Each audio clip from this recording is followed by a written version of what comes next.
Here it is, my first part of my in-depth review of Doom. So we're going to start off with SnapMap.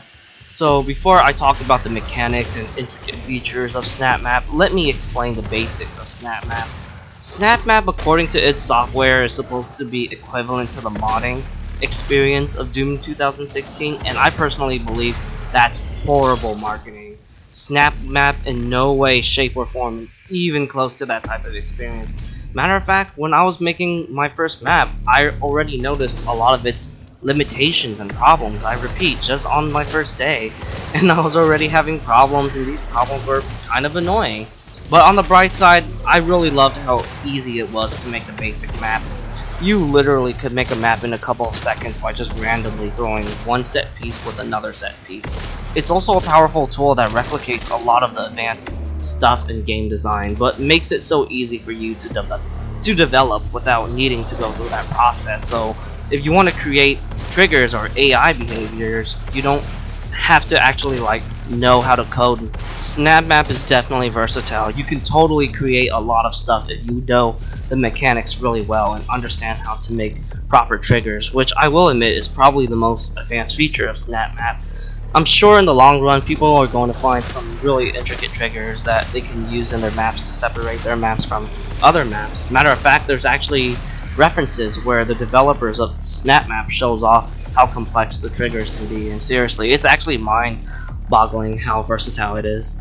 I believe SnapMap does do a good job at giving the player what they want to do with their maps, or what kind of game experiences they plan on doing. I've seen many kinds of maps while just searching the hub, and that's definitely a good thing for sure. Now I want to talk about the hub, and my god, I'm kind of mixed with it. I think it's great overall from the basic features. You know, it gives you the option to look for new maps, see what maps are the hottest one, and it's also nice that there's updates of maps that seem to be likened from the community, or it could be handpicked from the developers, I don't know, but that's really cool, and all of these options are welcome to SnapMap. However, I have a huge problem with the matchmaking. It takes a long time to find games publicly, and also it doesn't seem like a friendly experience for people that just want to play in a public experience. The quick matchmaking options are also terrible. There's very limited options of what you can host with the amount of maps that is concerned, and this is for co-op, but I have not found any games for multiplayer, and I'm not too surprised because the multiplayer, it's so toned down compared to the actual multiplayer where there's just a lot more to offer, because in SnapMap there's that 4-player limit. I also have moments where I find a match where I want to play the specific map online with people over the world, and then sometimes I get shady hosts. What do I mean by that? Well, sometimes the host will switch the map and play something else than the map I actually wanted to play on. That's a problem for sure. So basically, I feel like in the future there needs to be updates where people can play public matches of SnapMap, whether it's your creation or maybe the popular maps. I believe a game browser would be better than just matchmaking, because it really does give players more options.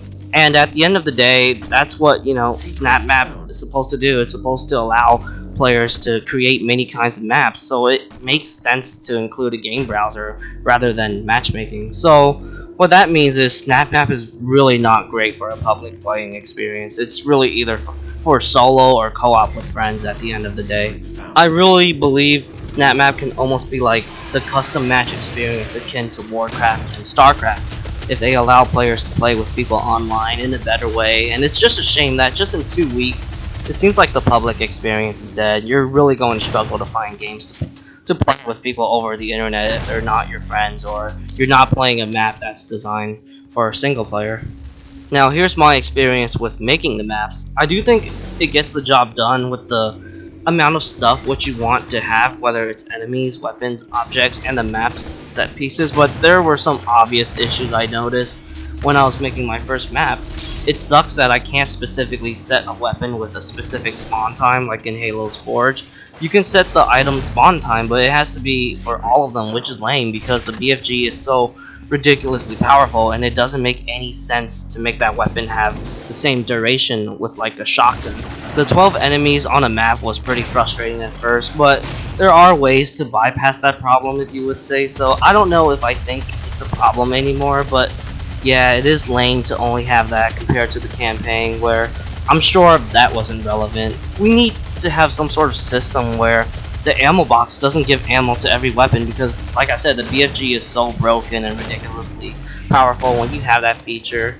And I also want to say that I don't understand why SnapMap only allows you to carry 2 weapons.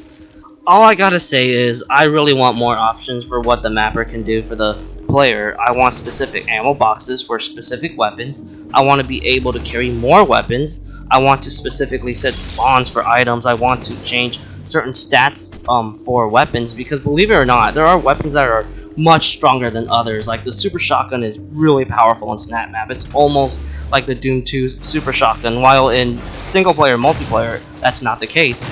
For what we have to deal with right now, I believe it's still fine for the playing experience. You can still make playable maps that are fun and balanced for the player and AI, but obviously I want more options at the end of the day. There's probably more I can put too, like the Demon Rune only makes you into a Baron and not any of the other demons from the multiplayer for whatever reason. So since you can't create layouts like a real map editor or a SDK allows you, but I actually like having presets at times. I'm terrible at imagining how my map would look like, so it's good to have presets, because now I just gotta figure which preset is going to connect to another preset. I don't know if we will have the ability to create our own layouts, but I'm fairly content with the presets we have. There's a lot of them, and yes, we do need more of them in the future. More specific themed presets like Cavern or Hell, that would be nice, but we're gonna have to deal with what we have right now. I personally believe the whole map making experience has been solid for me ever since I learned more of its techniques, or exploits you would say. It's gotten better, but I'm still upset with like we're stuck with 2 weapons and the weapon balance, pretty much everything I said before. I've been mostly making maps that pay homage to the classic maps from Doom 1 and 2, but I'm still pleased that a lot of these presets you have, you can still make them become a decent spiritual successor to them, despite of them not being completely accurate to them. I am starting to make some of my own original maps, and it's definitely more versatile in that situation, of course. Overall, SnapMap does have its strengths, but I do feel like it hasn't reached its potential yet. We're gonna see how the updates are going to improve SnapMap. It's still fun and it's worth putting your time in. I don't feel like it's right to compare SnapMap to like a Doom builder, although it's probably a sense of inspiration to SnapMap, because classic Doom has a ridiculous amount of user-generated content, of course, but you know, it's just not a real mod tool, nor is it capable against that, which I don't blame the game for that.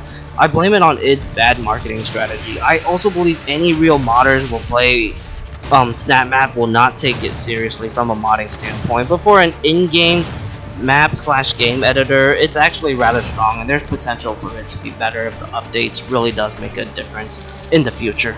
SnapMap is like Forge from Halo, and it does have its strengths over Forge, but also its weaknesses too. SnapMap is decent and fun for what it is, but it's not the strongest part of Doom, nor is it something I believe you should play Doom for, or an experience you have to witness. Thank you for watching the first part of my in-depth review of Doom, and stay tuned for more, guys.